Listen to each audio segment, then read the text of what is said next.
Welcome back to the show, everybody. Well, we have a week in review that has been just in the making, ladies and gentlemen. Somebody roll that beautiful intro.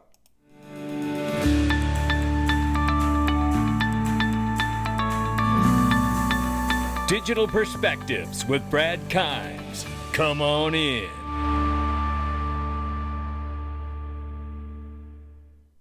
Welcome back to the show. As promised, it's the week in review, and we got the brothers. It's Black Swan Capitalists. It's Vendo and Verson in the house. Guys, how are you today? Doing phenomenal. Great. Happy to be here with you and actually talk about a bunch of stuff. So very exciting. We're blessed. Well, good morning, Brad. It's an absolute pleasure to be on your show. I admire your work immensely and truly appreciate everything you're doing for the community and the industry as a whole. Well, it's likewise. Checks in the mail to both of you for the kind words. But listen, you guys are amazing. You guys have been crushing it out here. Absolutely love what you guys do, and it's unabashed. I really love that. And, you know, you have some very, very very cool opinions about what you're seeing in this space. Now, we have a lot going on in this space right now. We could be talking about regulation. We could be talking about BRICS. We could be talking about all kinds of stuff. The real USD versus USD Tether.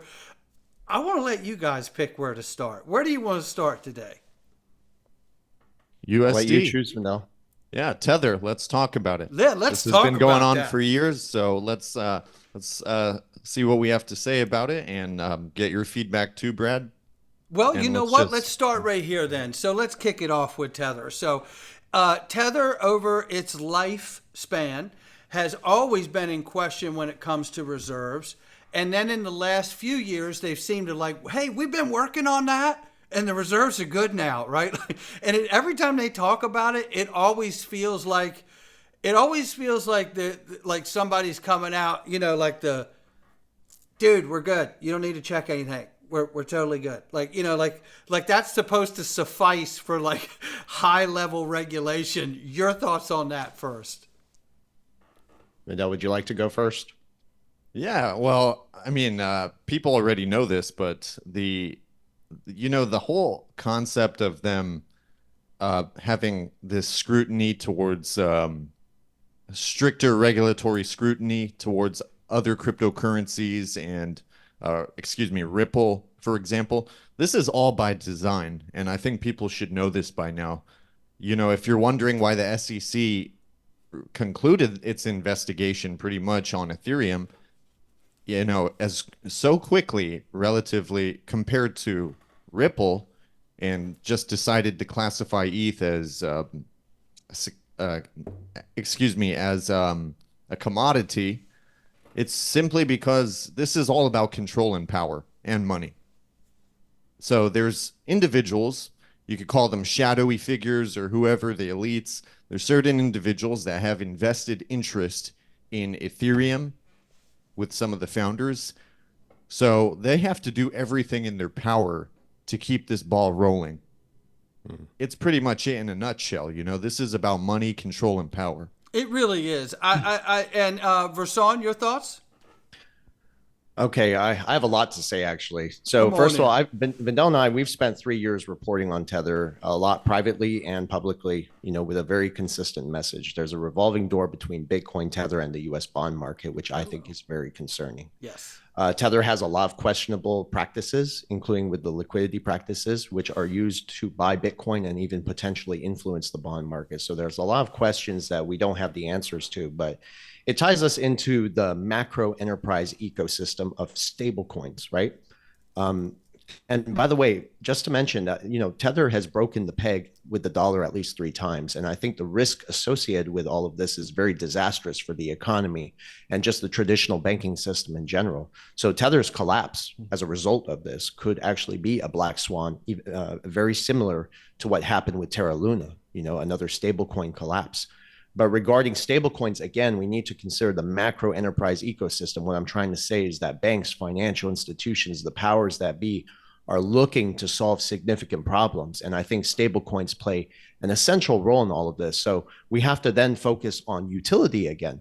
Unfortunately, in the space, in the crypto space, we see a lot of adoption discussion and development that's happening, but it's associated with hype cycles and speculation without truly solving the underlying issue, which is not sustainable. Well, look, you guys make so many fantastic points. Let's start here because there's two main issues when it comes to Tether. One has been the conversation about the reserves. The other conversation of late and more recently has been about the illicit activity that's gone on between Russia, China, to fuel the Russian conflict with Ukraine.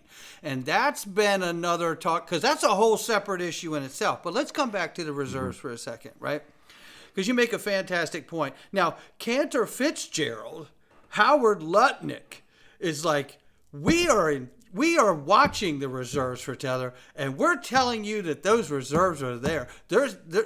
He's been going to bat for them. However, what I see happening with the MiCA regulations in the EU is I see that they have made it clear. Uphold has said, we're delisting Tether and some other tokens, stablecoins.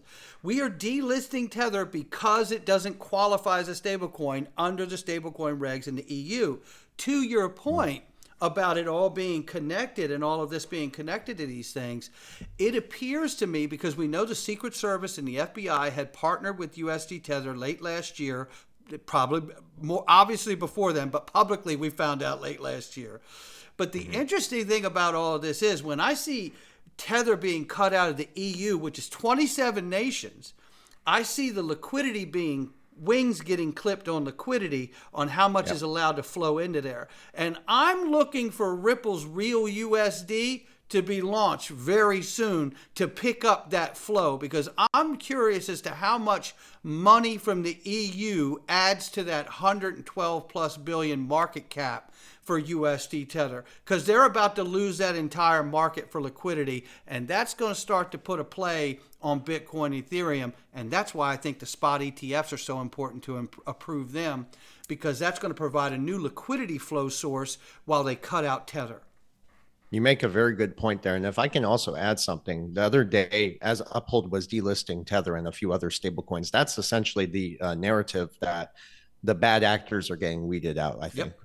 But it's also very strange that Tether, like shortly after, came out with the stablecoin backed by gold. I'm sure you saw that article that came out. Anyways, what I think about this is it's very unusual for them to do something like that. But then again, it might be an attempt to give more credibility because of all the scrutiny and attacks that we're putting out on there. And just considering everything we already discussed, that revolving door again between Tether, Bitcoin, and the US bond market, I think that's something that hasn't been discussed a lot, but there's a lot of unusual and suspicious activity there. And, Tether has also been involved in money laundering. That's something we mentioned with the Ukraine funneling money to influence wars. There were also some connections with Jeffrey Epstein and certain players in Puerto Rico. We don't have to go down those rabbit holes, but down again, on Hump very Island, clear, strange things happening with Tether. Yeah. And I think we're just seeing that narrative come out very slowly. They're not going to put it all out at once. Gradually, these things are beginning to surface. And in time, I think when people start to realize this, a lot of the money is going to move out of Tether, and it's going to go into something else. And that could have drastic effects to Bitcoin as well. So. I think that's a great point. Vandell? Yeah, well, how much of the entire crypto space is tied to Tether? For example, the majority of Bitcoin and cryptocurrencies, they're purchased with Tether. So it's like about 70 or 80% of all crypto transactions use a stable coin like Tether, something like that? Yep. Or am I mistaken? It's a very high number. It's a high number. So can you imagine if 80% of all crypto transactions use a stable coin, and which is Tether in this case, and just imagine it loses its peg, okay? Which will inevitably happen at some point. It collapses. That can trigger a wide spread of panic and sell-offs, and that can just have a ripple effect and destabilize the entire crypto market. Now, the loss of that trust in Tether would likely lead to liquidity issues and massive price volatility. And you see, what's interesting is this is where real stable coins that are backed by something come into play. Yeah, well, you make a good point here. This is why I believe that Brad Garlinghouse, and I'm speculating, I believe that's why I like to call RLUSD the real USD. And I've been saying from my channel, I think it is the real USD. And the reason I feel that way is because this is why we had so many people over the plus decade that Ripple's been alive. So many people from the U.S. Treasury come there. Craig Phillips has come from the U.S. Treasury. Michael S. Barr, who's now at the Federal Reserve Vice President Chair of the Federal Reserve Board of Governors. Rosie Rios. Susan Friedman, right, who's still there doing head of policy in the UK, working with the Digital Pound Foundation. All these Treasury officials tell me that that's more of a transition team. They were put there because we know what Ripple's role is to serve. We know where this is going long term. So to me, that is the real USD. And I see them cutting them out, USD Tether, out of the EU. And that is going to slowly sever that liquidity from that entire region. I expect the same thing to happen to the U.S. market. The two largest economies have just shut out the liquidity flow to USD Tether. Now, whether they push it to be a third world kind of, they can use it in the third world and the Secret Service and the FBI stay involved in that, that's another question. But I absolutely see the liquidity being pushed out of USD Tether from the two largest markets. And once they achieve that, they really don't need to even do anything else with USD Tether at that point other than monitor it.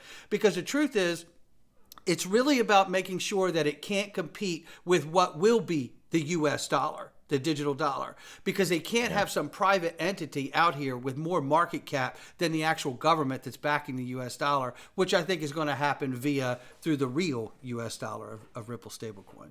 Agreed. 100%. That's how I see it unfolding. If I can also say, I love how you said that they were put in there for the transitional period, right? This is a transition, like 100%. You said. And, to really look at this from a big picture, I think is very important, because it's very clear, if you are paying attention, that we are witnessing not just the reset of the monetary system, but supply chains, energy, and many other aspects of the geopolitical landscape.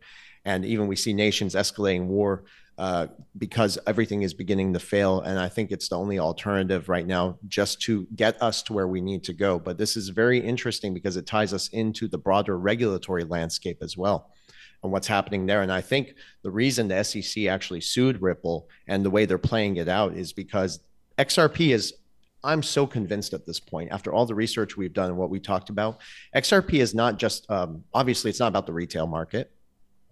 This is a geopolitical issue at the same time. I really believe that now. XRP is a geopolitical topic. Yep. Because what is XRP? It is not just, besides all the other services and things it can do, but it is a cross-border settlement mechanism. What that means is it can replace the role of the US dollar, but still coexist with it. And I think that's a very interesting way to look at it. And I do believe at this point, this is the crux of the real argument and what's happening between the SEC and Ripple and the digital asset XRP. So most of the noise that comes out from the SEC, I just really ignore it. I believe that all of this is set in stone.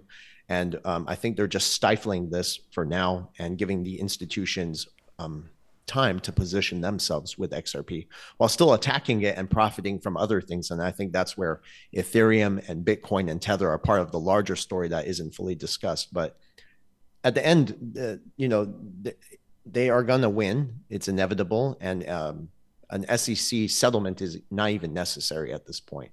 So yeah, big picture. I love it. Vandell? Yeah, I agree with him. And on your point, how you said a lot of people from government joined Ripple. The interesting thing is Rosie Rios, if you ever looked at her LinkedIn before she joined Ripple, her title was currency designer, which is very fascinating. That was her title description right there. She created the new $100 bill. Yeah, and there's a reason her name is on the money, and therefore there's a reason she joined Ripple. That's right. And she actually made public statements that this is the only cryptocurrency actually, doing something. Mm-hmm. It really is. So, look, and to your point, why would these people with illustrious careers risk coming to somewhere like a startup like Ripple and this grandiose idea of what's going to happen? these people wouldn't, in my mind, and I'm speculating, but these people in my mind would not risk their reputation, their illustrious careers. Most people, like, there's people that grow up and be like, I want to work in the treasury. Like that's what they want to do. Just like I wanted to be a professional musician and did, that's what they wanted to do. And they're doing it. And none of them would risk the resume and their career and the path that they've worked so hard for to all of a sudden turn around and just work for a startup. It's like, it doesn't make sense to me unless that startup is actually just as much commissioned as it is a startup. Because to me, that's the way I've always seen Ripple. And I can't prove that, but that's how I feel about Ripple, is that, this is about the larger picture. This is about the stress of the US dollar serving as the world reserve currency. Yep. This is about we were on a gold standard to underpin a dollar. Then we went to the Petrodollar agreement. That's being unwound, and they're allowing other currencies into those trades. That tells me there will need to be something else to underpin the dominance of not only the dollar, but the monetary system going forward that doesn't rely and give advantage to a country or countries. And the way to do that is to bring something like the decentralized exchange with the XRP ledger in play and underpin the dollar dominance there.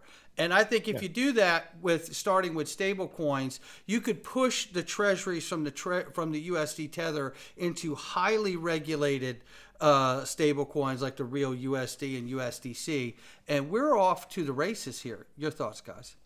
Yeah. But no, can I go real quick? Yeah, go ahead.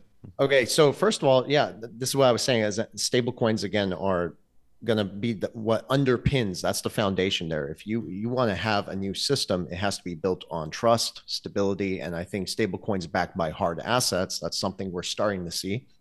The World Gold Council even talked about this. I think we're in the early stages. It is going to come into fruition eventually. But again, more importantly, is that everything we see happening in the world today, including the discussions, what's happening with the petrodollar, it's converging with all the other narratives happening around the world towards a unified direction. And that is where this digital infrastructure system running on distributed ledger technology, the big question then becomes like, what technology will be at the forefront of this transformation, right? In the center of it all. And I think that's what Ripple is doing. Again, it's about utility. They're solving a real world problem. And then they use the digital asset XRP.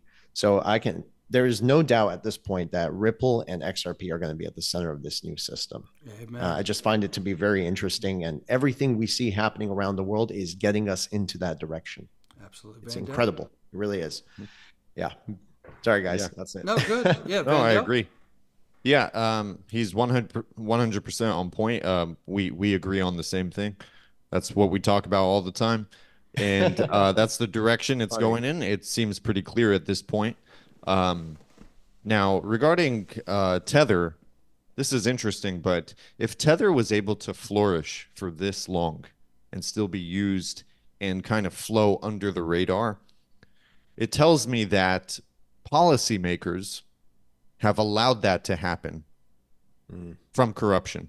So this is an internal inside job, and they've allowed it to go on for so long, because the truth is, the amount of power that these people have, if they really wanted to resolve an issue, they can address it pretty quick, especially with the laws and the courts in their hands, and with the money they have. But it just tells me that if it's been going on for this long, it's because this is part of the plan. Yeah. To go on for this long. Yeah.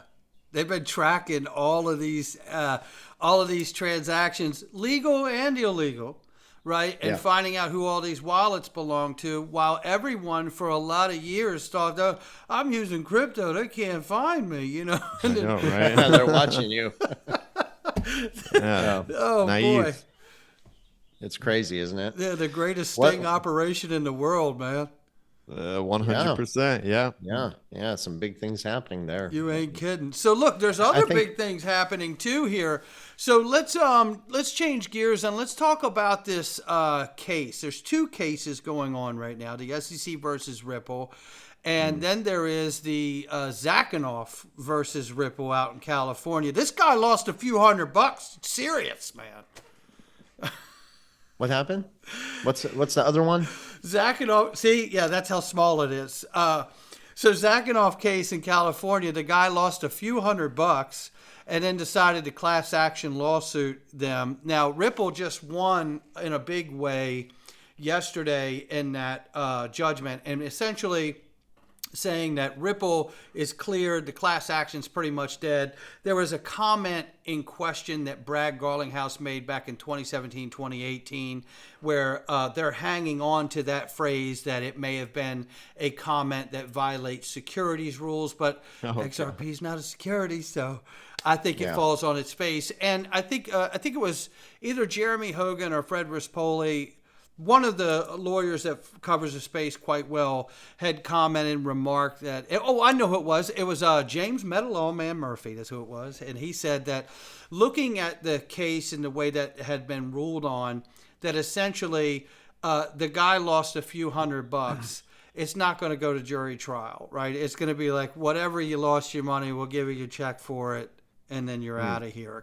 And even if they do go to jury trial, it's not going to go good for them because there's a mountain of evidence that already shows that it's not a security, right? So however it goes, this looks like that's about to wrap in one way or another. But now let's come back to the SEC versus Ripple case, right?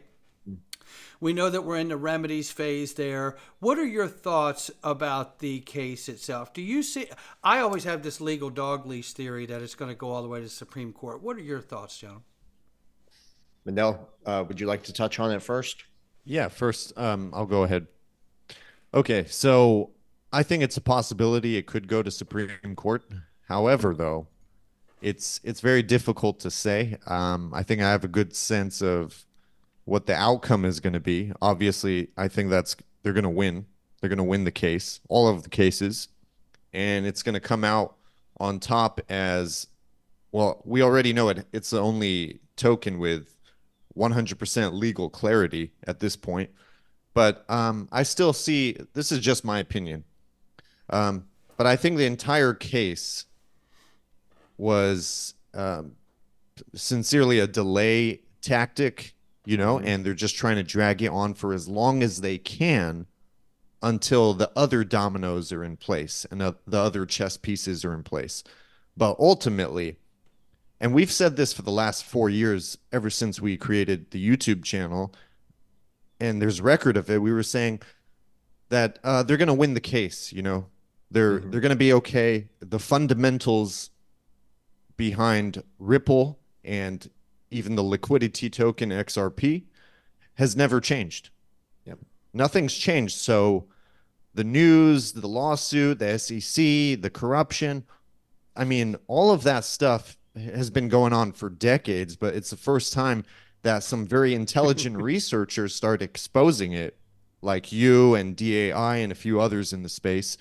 And now they're trying to kind of just continue buying time, because that's what they need, until all the other chess pieces are in place. And really, that's how I see it. I think it's just a show. I think, yes, they were attacked by some insiders that had invested interest in Ethereum, and they're just trying to buy time at this point. But I think at the end of the day, the fundamentals have not changed, and I don't think they will. So investors and owners of XRP really have nothing to worry about. That's the message I'm trying to get at. But how things are going to unfold, it's very difficult to say, They could pull any card they have. I agree. Versant? My God, man. First of all, Bendel, you said it so nicely. It's true. I think this is all said and done. I think in the regulatory environment, it's fascinating because we're seeing numerous narratives unfold at the same time, right? The role of regulators were supposed to protect investors. Obviously, they're not protecting the investors. They are representing and protecting the larger financial institutions. They're making everything difficult for everyone. This is all systemic corruption. The SEC is certainly no exception. And that's why I think we're seeing even the breakdown of all political society as well. It's all tied into the larger narrative of where this is all going. Now, the SEC, I see them as a criminal enterprise, right?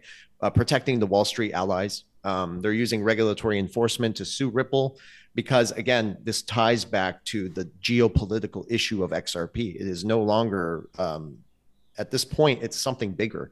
This is about replacing the dollar's role, because again, it is a cross-border settlement mechanism where you don't need to trade in dollars. And this also converges with the fact that the rest of the world is dumping the US dollar. I think it's a geopolitical issue. So I think they're holding this back until everything is in place. And I think that's when they're going to allow it to come into fruition. So, and if you look at all the central banks and financial institutions, all the adoption is already there. The technology is already there. So what are we waiting for, right? If this goes to Supreme Court, that's great. It doesn't matter. They're still going to win. And I think Ripple and XRP has gone too big for the SEC to even try to do something about it. It's too big. It's all over the world. And I think this is going to reveal itself in time. So I won't think about it too much. No, but I think you make a fantastic point that this is already so big around the rest of the world. That's where the U.S. has got to figure out how it fits in the U.S., because you don't get to tell the rest of the world that they can't have it, right? So that's the disadvantage here that they're in. And that's why I believe that, this whole case is really just as much as a legal matter. It's just as much a audit and vetting process. I really do believe that. And I believe that Ripple, as you guys do, wins all the way there to the top. And I believe it goes to the Supreme Court just because we're talking about all the different pairings of tokenized value being available at some point in the future on the XRP ledger. So when it comes to money, nothing's left to chance, right? And shout out to Linda P. Jones for that one, because that's so spot on. Ever since he said it, you're like, that's exactly what's going on here. And I definitely feel like, the safest thing to do is knowing that because this isn't Bitcoin being tested and beta tested outside of the government system. This is now something that I believe, because look, what we found out from Judge Torres is what it isn't. I think it goes to the Supreme Court so we can find out what it is, right? Yeah. And I believe that ride all the way there, SEC gets their ass kicked all the way there. Ripple keeps winning. And if you notice, what are we about to see that the remedy phase is about to end this summer? We'll probably see an appeal to that, probably the SEC, I would imagine. But in the interim, we're going to get the Ripple stablecoin. So the legal dog leash is still there to, if this goes wrong, they can go to court. It's digital marbles. Everybody back to what we did yesterday. And then this way, because you're putting this inside the financial system, they can't afford to get this wrong, right? So that's why I believe they leave this legal case open, but adoption continues to happen while the case is open. And then when we get to the place where we see full adoption really happening the way it's supposed to, Supreme Court comes in, XRP is a currency. It's not just not a security. It's actually a currency. Back to work, everybody. Right? Yeah. You know how it is. That's how it's going to play out. Exactly. Yeah, 100%. I absolutely see it unfolding in that fashion. Yeah. And at the end of the day, again, the fundamentals haven't changed. And regarding the SEC, so the SEC, they create this illusion that they're designed to protect the investors, but the truth is, for anybody watching, primarily their role is to give the wealthy an edge. Okay, they're there to protect some of the big families, large corporations, and institutions, and they're not there to serve the little guy. And that's just clear if you know how they operate. Yep. When decisions involve like higher risks and approval, such as what's happening now with the financial system and Ripple and XRP, we're talking about, this is a macro issue going on in the world. They have to the SEC has to take orders from people that are behind the scenes. So, people that we'll never hear about. Those are the people running the show right there. And the way I see the SEC is a sophisticated mafia enforcer for a club and some big families, and they're just doing what they have to do.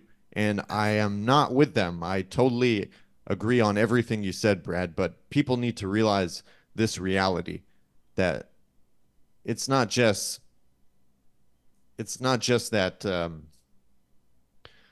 they're here to help the little guy and ensure that small investors are protected. They're here for a bigger reason. And I just see him as a mafia enforcer. I think it's Yeah. so well said. Rasan? Criminal enterprise. Yes, Yeah. absolutely. Criminal enterprise. I think I already mentioned this a few times. I just talk so fast, it goes right over everyone's head. But, I think this also ties into the fact that, well, we're in a moment of history, even where the financial institutions, we're seeing the crack at the seams. Traditional monetary system is breaking down. The political system is breaking down. Society is breaking down, right? Central banks and financial institutions are running the hard assets. Everyone's seeking stability in a very uncertain economic environment. So what I see Ripple coming out as the solution for all of this, and everything we see happening in the world, problem, reaction, solution. I think we're just really early on it, right? But it's all coming into fruition, everything we discussed here. So one key thing, though, is what I'm still trying to figure out is where do hard assets fit into all of this? And I think stablecoins, because if we're building this new system, XRP, there's the document from the World Bank, and I'm trying to see how I can put this into a way where people can understand it. Like, if XRP is going to play the role as a stablecoin, if that's a possibility, like, there's going to have to be some gold backing to it. Something like that has to happen. And you can't have a cross-border settlement mechanism trade in dollars without some hard assets backing it, or a basket of commodities. And that was discussed by many experts who have come on our show. So I'm trying to really understand what's going to play out over there. That's like the only thing, the missing piece to the puzzle I still don't understand, right? Where do hard assets fit into the XRP? What's going to happen over there? Some people in this space say it's going to be backed by gold. I've said that in the past before. And I think that's also inspired by Ripple's logo. It's the triskelion, right? Also symbolizes the birth of Ripple, the death, and I think that's the SEC lawsuit, and then the rebirth after we get this thing dismissed. But the logo also was inspired by the golden ratio. I find that very interesting. So there's got to be some gold backing there. Is it indicating that? Who knows? But let me tell you something. Logos, people give them their true motives behind it. They give them off. They mean things. Right. They mean things. They do. Yes. Even Mickey Mouse, you turn that upside down, it says wicked. Interesting. Yeah. Interesting. Anyways, I'm sorry about No, I love it, Van far Dell. over there. I love it. Yeah. So I just well, it's I just think, again, I said this before and I'll say it again, the fundamentals haven't changed. So as long as the fundamentals and the value hasn't changed, then there's nothing to be concerned about. How it's going to unfold, again, I agree with you, Brad. This could go to Supreme Court. But at the end of the day, I feel like there's a lot of pieces to the puzzle that we are not going to have access to and information on.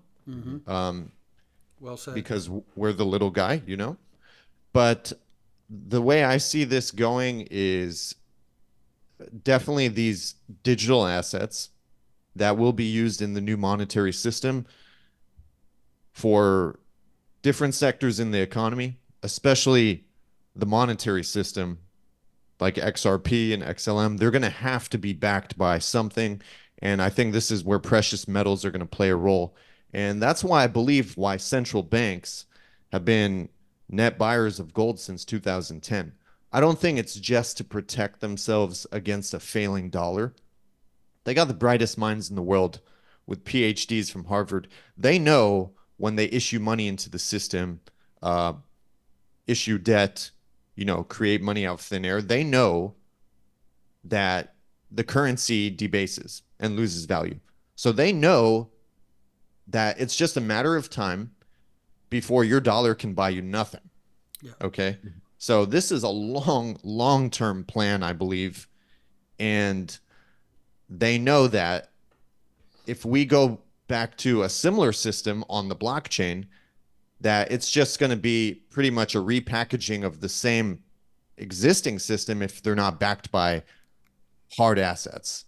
I think that's so well said right there. And I believe one of the mistakes that's been made over the years is, with stable coins, when you see a depegging, it's because it's pegged to one thing. So I think the way to get around that, because the XRP ledger is a decentralized exchange for all things, right? Once they're tokenized. And a lot of people get, when they hear all the money, they think, oh, so like all the money, like, no, I'm not talking about like the pennies in your couch cushion. I'm talking about all of the possible pairings of tokenized value in the world. That's what all the money means to me, right? So when I think of like what could really be the most confident, shored up stable coin in the world, maybe it's a global stable coin like XRP, because it's not the same thing as a stable coin. A global stable coin is a much different thing. And if you back that, because I do believe you got to bring gold into this new transition of the system. It's just no other way to do it. And you do that with all kinds of commodities and reserves of all kinds of things. And you make that basket. And let's say that we take something from every sector of the economy, right? Let's take derivative stocks and bonds and put it in the basket. Let's take all the hard commodities like gold, silver, copper, and palladium and platinum and the rest of it. Let's take a certain amount of reserves of soft commodities, wheat, corn, soy. Let's take real estate. Let's take a bunch of stuff and put that in a basket along with gold. And if you wreck that economy, you got bigger problems. If you crash that token that's backed by all of those things, you've crashed the world. The whole world economy. The whole world economy. Yeah, and it'd be that's how it was catastrophic. explained to me by David Schwartz in 2019. Wow. When we talked at Swell, and he was explaining, because they had just announced in October of that year that you could launch a stable coin on the XRP ledger. But here it is 2024, we're just now seeing it.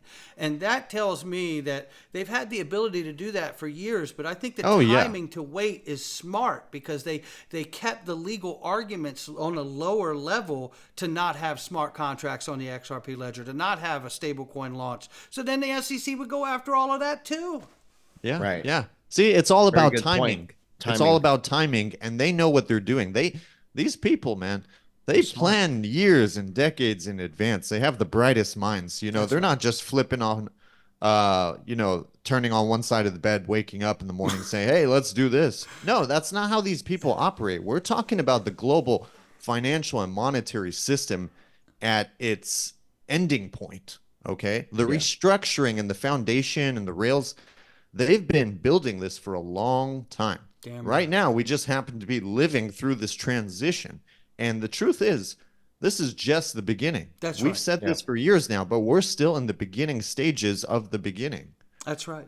And it will take years to happen, right? It's a transition that takes years. Look, going from the pound to the dollar, to your point, Vandell, that took years to see that happen. And there was a race where other currencies were trying to be the reserve currency at that time too. Just like we see now, there's going to be a fight for stables to win the stable coin fight here in the U.S. There's going to be a fight for reserve currencies like the yuan and other currencies to try to compete during this time. That's the best. That's what we should have. But at the end of the day, I think XRP wins the race. Oh, they do. Brother, listen, I think XRP is going to be a world reserve currency. Yeah. Well, yeah, we've talked about this a lot off record. We believe really it's going to be that one world reserve currency the whole world has been talking about for decades and decades. Yes. Now, whether they have multiple world reserve currencies for different nations to have options, it's a possibility. But I do believe that XRP is already a chosen world reserve currency. And that's why some of the brightest minds in the space, or in the crypto space, cannot talk about it. As a matter of fact, we actually contacted Judy Shelton, who used to work for Trump. Okay. And we asked her to come on the show. Versan was in communication with her. She said yes. And then she said, can you send me any talking points? We sent her it. XRP and Ripple were in the talking points. She got back to us with a response saying, you know what? There's some conflict of interest in these talking points here. Check back with me in several months. Yeah. Nomi Prinz as well. Nomi Prinz out to Nomi Prinz as well. I had a discussion with her and she wouldn't come on. But guess what? I have a video of her talking on my YouTube channel and Twitter of her saying that there are two blockchain plays happening right now in the world. Nobody's talking about it. And it's the greatest wealth transfer in human history, which can tie us into something I did want to talk about, which was the World Gold Council. I follow them very closely. Okay. And they've made it abundantly clear that they are looking and this was recent, they are looking for a stablecoin that is immutable, secure, transparent, and scalable. That's what they said, but they haven't found one yet. Oh, Then, interestingly, the World Bank and the IMF document are working very closely with Ripple. And in their documents, and this is something I talk about a lot on Twitter, right? yeah. There are only two digital assets that meet the criteria for stablecoin classification are XRP and XLM. And XLM is hard forked onto XRP, which means that they can complement each other. And I think they're designed to work together. Yep. Like Vendel said earlier, we don't have all the answers yet, but I think a lot of this is going to be revealed as time goes on. The second thing this ties into, which you said earlier is so important, is tokenization. Yeah. That plays, in my opinion, one of the biggest roles in all of this, because major financial institutions like BlackRock, Blackstone, they've publicly discussed how tokenization is going to transform finance and promote greater access and inclusion, which is a big selling point even for Ripple to scale adoption. So the XRP ledger, no doubt, is going to play a very key role in all of this because liquidity is essential too. Oh, it's a great point. Vandell, final thought this thing for us here. Because that was a great final thought from Vasant. So let's get yours. Thanks. Yeah, well, I think this all ties into the US dollar.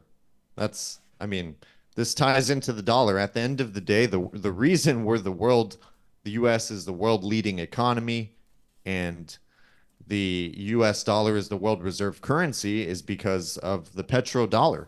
That's really what's the weight holding it to allow it to have its dominance in the world. And because it's being so debased and losing so much value, plus it's a weapon that the US government uses against other countries with sanctions and control. Right now, the US dollar, this is about the dollar losing its status. Mm-hmm. And what they had to do is they knew this point will come in time. So they had to create some alternatives for this innovation that's disrupting the financial sector in the world and the financial system. And I think this is where the stable coins, XRP, XLM come into play. And as my brother was saying,